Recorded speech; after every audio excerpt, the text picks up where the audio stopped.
Если вы храпите или храпит ваш близкий человек, если сон ваш не освежающий и утром отмечаются головные боли, если у вас повышается давление в утренние часы или вы страдаете ожирением, необходимо провериться на такое заболевание, как апноэ сна или синдром обструктивного апноэ сна.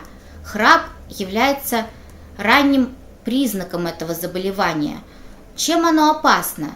Увеличиваются риски инфарктов, инсультов в ночные часы, риск повышается внезапной смерти во сне.